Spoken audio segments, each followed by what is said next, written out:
Alright homies, so today I'm going to teach you guys all about recoil, how to control it, how to make your guns just way easier to control in general, and also tell you guys about some stuff that I don't think a lot of pros want you to know. So first things first, for this video, we're going to be using the BAL 27 as a benchmark. For one, the recoil I think is a little bit difficult for the average player to control. It also has a lot of attachments. You can build it in a lot of different ways to focus on recoil.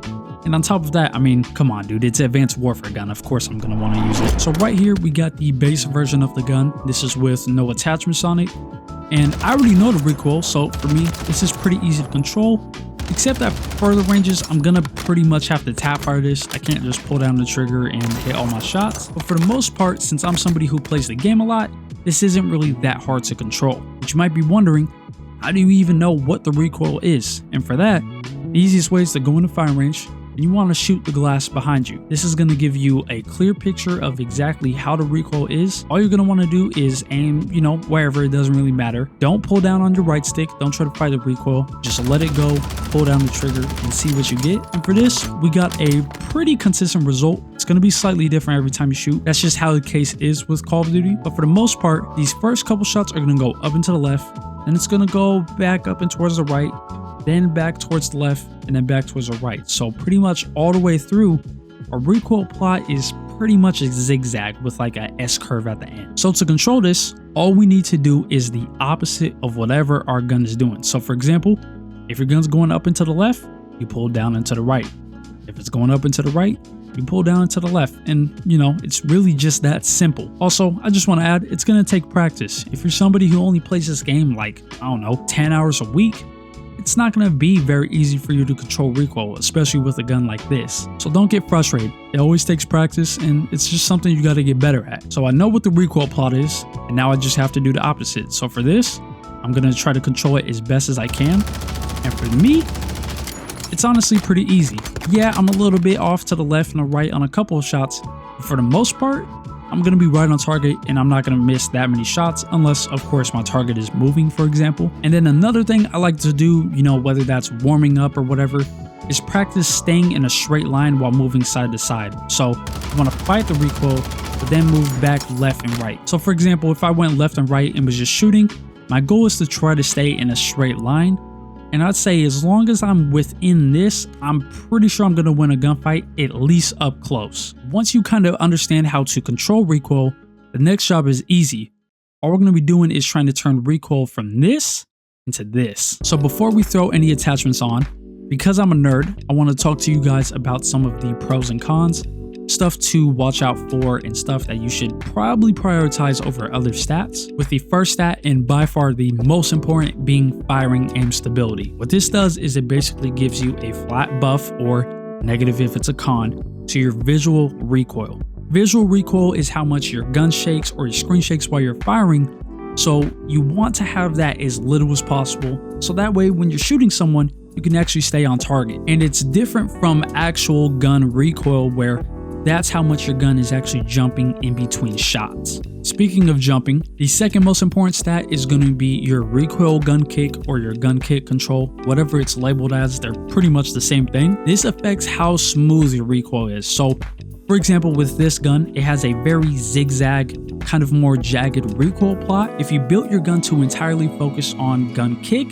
it's going to smooth that out. It's going to make it a lot more of a straighter line pretty much. And when you combine that with something like horizontal or vertical recoil control, which I would argue is just as important, it's going to make every gun just a lot easier to control, especially for long range fights. Then finally, another stat to watch out for is your aiming idle sway or your aiming stability. Once again, just like gun kick, they're pretty much the same thing. This is going to affect when you're aiming down sights, how much your gun kind of bobs around or moves. So to kind of visualize that, let's move up real quick. And if I aim at this far target right here, I'm not touching my stick at all. You can see how my iron sights are kind of moving around. They're kind of like swaying like a tree in the wind. And this is one of those stats that not a lot of people care about, but this could really be the reason why they're losing gunfights, especially for long range. So now let's compare the base version to something that is entirely built for aiming idle sway and aiming stability. we got on this Bruin Heavy Support, which gives us +2 to our aiming idle sway. We got on the Crown H3 barrel, which gives us +1. The OLEV laser helps out with the aiming stability, which is, once again, like I said earlier, the same exact thing as aiming idle sway. The Sandbar Heavy Stock gives us +2 to our aiming idle sway. And then the High Ground Grip, it does hurt our recoil, but once again, we're not focused on that, and this gives us +2 to our aiming idle sway. But if we go into firing range with this build right here, you guys can see, as I'm aiming at that far target, my reticle is not moving at all. I can move to the left and to the right. My gun is not bobbing at all whatsoever. And then to really get this centered on target, we can zoom in also. It's not moving. The only slight movement is honestly probably because I have stick drift. And even so, it's not a lot. So aiming idle sway could be one of those stats where if you're not prioritizing it, you got a lot of stuff that's hurting that. That could be the main reason why you're losing a lot of gunfights. Now let's go back to the top and let's talk about firing aim stability. For one, the Jack Glassless optic is by far the best optic in this game. It helps out with firing aim stability, and I'm pretty sure no other sight in this game does that. Next up, we got the Ardent Tac Stock. This helps out with our gun kick control, which we will be getting into in just a second.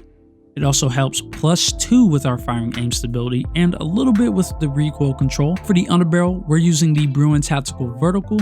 This gives us +2 to our firing aim stability and gun kick control. And then for the muzzle, I'm using the Scratch 20L suppressor. Not only does this give us the most firing aim stability in class, but it also keeps us off the radar. So for multiplayer, this is a godsend. There's also some suppressors that help out with firing aim stability, like the Broadhead and the Silent Fire, but since they hurt our aiming idle sway in range, I usually stay away from these. So these 4 attachments are going to give us +7 to our firing aim stability, and we still have room for another attachment. So for this, just to make every long range fight pretty much a snooze fest, I'm going to go with the FSS OLEV laser. Like I said earlier, this helps with visual recoil. So let's go into the firing range real quick, and before I show off this build, let's use just the base version of the bow. When I fire this, you guys can see my iron sights are kind of moving all over the place.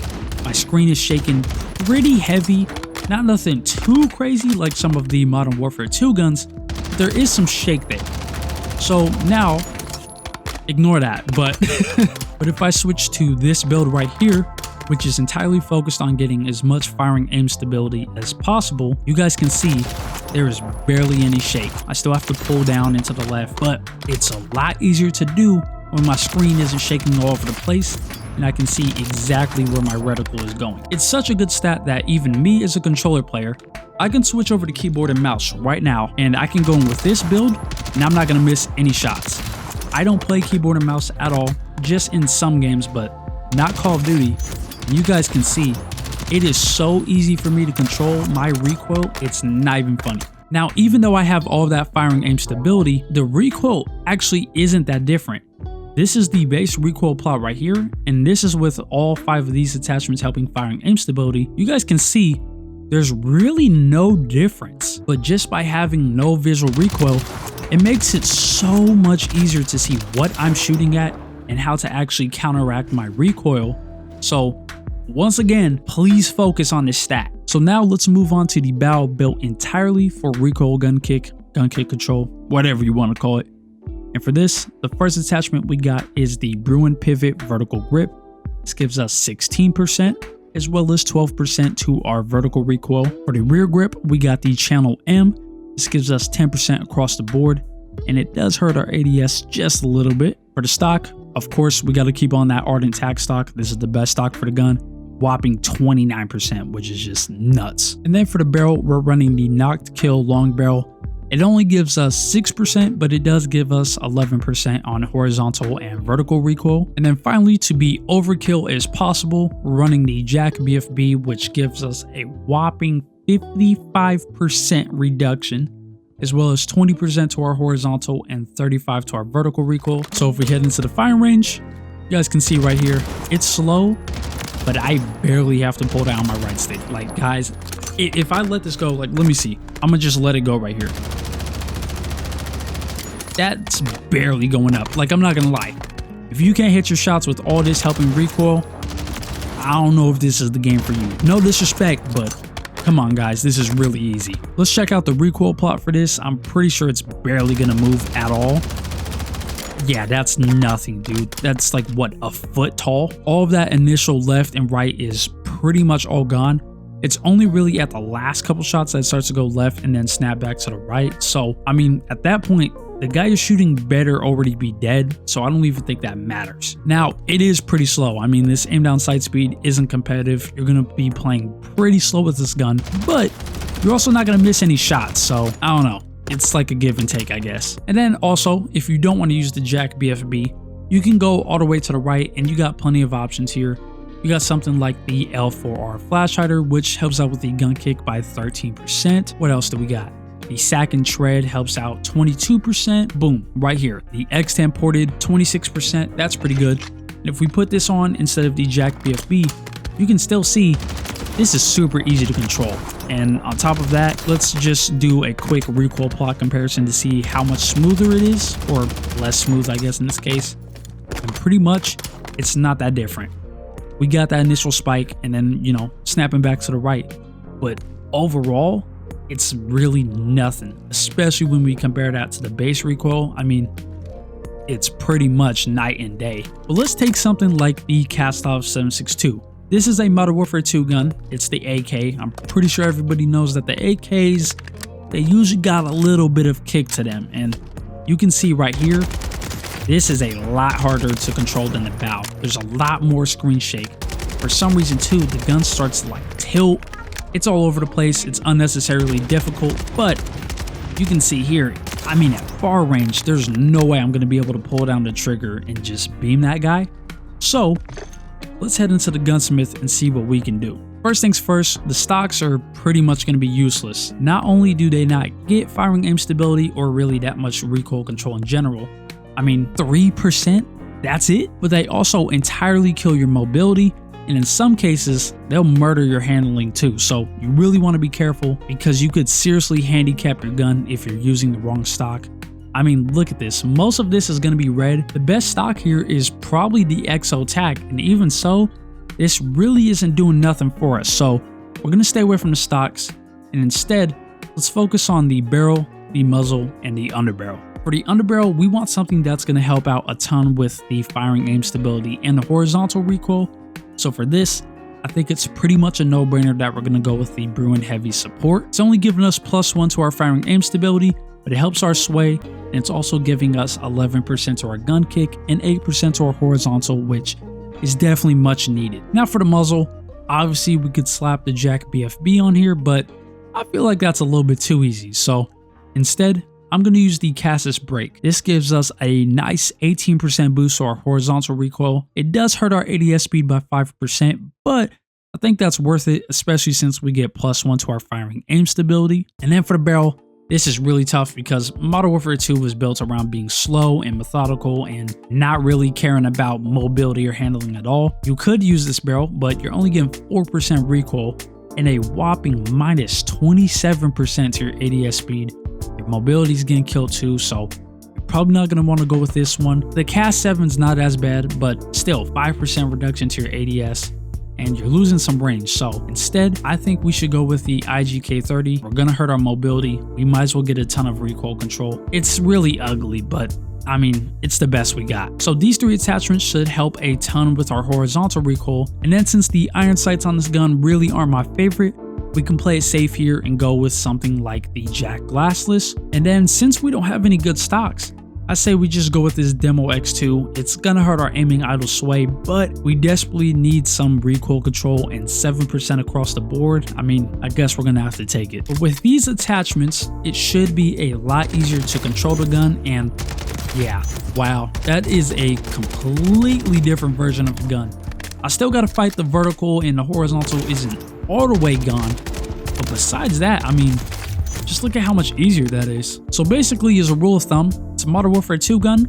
Stay away from the Modern Warfare 2 attachments. Just use Modern Warfare 3 attachments. They'll save your life and they make the guns at least slightly viable. So now that we've gone over firing aim stability, gun kick and recoil control, as well as aiming idle sway, let's see if we can optimize this gun so that way it's not too slow, but getting all of those great benefits. So to start off, we're gonna head over to the stocks, and for this, I gotta run with that Ardent Tack. This is by far the best attachment for the gun. Every single build, I would highly suggest using this. Next up for the barrel, we could go with the Knocked Kill, but honestly, it hurts our ADS so much that I don't think that the pros outweigh the cons on this. So instead, I'm gonna do something a little bit different and run with the Crown H3. This helps out our bullet velocity and range a ton. 20, 20, and 11% is great. Doesn't hurt our ADS speed. Does hurt our sprint to fire speed a little bit, but we'll adjust that later. And also, +1 to the aiming idle sway. Why not? After that, for the muzzle, I'm going with the Scratch 20. It's the best muzzle in the game. I'm gonna stand on that. For the underbarrel, I'm actually gonna ignore my big 3 right here. We're gonna scroll a little bit to the right, and I'm going with the SL Skeletal. This right here is another great attachment, especially if you need a little bit of a handling boost. It's going to give you 7% to your ADS speed and 4% to your sprint to fire speed, but it also helps with your recoil a little bit. And I'm not really worried about the horizontal recoil just because we have so much gun kick control that I don't really think it's going to matter all too much. And then to finish it out for the laser, once again, we're going to be using the FSS OLEV just to get that +3 to our aiming stability and also boost our handling just a little bit more. So now that we got our optimized build, you can see here there's a lot of pluses on this gun. +4 to the gun kick, +4 to the firing aim stability, +4 to our aiming idle sway / aiming stability. So I'm not gonna lie, I cooked. So just for some quick tests, let's scoot these guys all the way in the right spot. Aiming idle sway looks great. The reticle's barely moving. If we move, iron sights aren't moving that much. When we shoot the gun, there's still some visual recoil, but it's not nothing that you can't control. And then for the recoil plot, I mean, honestly, that looks really good. It's almost all the way straight up. But that's gonna do it for me, homies. I hope that you learned something new here, and we're gonna be grinding on this channel all summer long and also exposing all of the dark secrets of Call of Duty. Just kidding, we're not going that far. But this is the first of many guides that I have planned. I want to share all the secrets I know with you homies and just, you know, give y'all the knowledge to become the best player possible. So if you want to join for the ride, I'd suggest you subscribe. But as always, make sure to drink some water. Have a great day, and I'll see you in the next one.